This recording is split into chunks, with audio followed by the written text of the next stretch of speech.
এই গরমে কে কে খেতে চান মিষ্টি দই, ঝটপট চলে আসুন আমাদের বাড়ি। অল্প কিন্তু বানিয়েছি, আগে এলে আগে পাবেন, শেষ হয়ে গেলে সেই ড্রাইভার আমার নয়। তার জন্য শিখিয়েও রেখে দিন কেমন করে বানাচ্ছি। কিছুই নয়, 500 মতো দুধ নিয়েছি, জাল দিয়ে দিয়ে প্রায় 250 দুধ করে নেব। আর নিলাম 100 গ্রাম চিনি, হাফ চিনি দিলাম দুধের মধ্যে, আর হাফ চিনি দিলাম ক্যারামেল তৈরি করতে কড়ার মধ্যে, গরম কড়াই। তারপর গলিয়ে চিনিটাকে দেখুন, যখন এইভাবে কালারটা চলে আসবে, একটা মিষ্টি কালার, কিন্তু আবার পুড়িয়ে কালো করে ফেলবেন না যেন, তাহলে দই গেল কালো হয়ে। তারপর ওর মধ্যে দুধ দিয়ে ভালো করে একটু ফুটিয়ে নেব, ফুটিয়ে আবার রেখে দেবো দুধটাকে কিছু সময়ের জন্য ঠান্ডা হতে। এই গরম অবস্থায় আবার দই মিশিয়ে দেবেন না, যাবে তাহলে ছানা কেটে।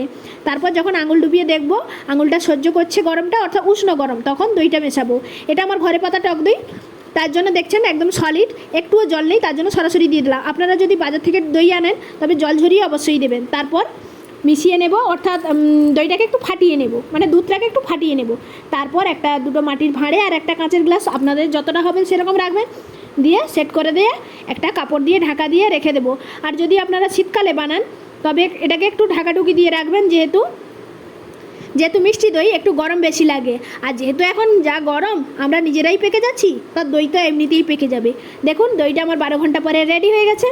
কার কার পছন্দ মিষ্টি দই অবশ্যই কমেন্টে কিন্তু জানিয়ে যাবেন। আমার কিন্তু অতটা মিষ্টি দই ভালো লাগে না, আমার বেশি টক দই ভালো লাগে। আমার মেয়ের আবার দুটোই পছন্দ, টক দইও চাই মিষ্টি দইও চাই। আর আমার হাজব্যান্ডের পছন্দ মিষ্টি দই, তাই জন্য এই মিষ্টি দইটা আমার হাজব্যান্ডের জন্যই বানিয়েছি। কিন্তু আগে ভাগ বসিয়েছি কিন্তু আমার মেয়েই।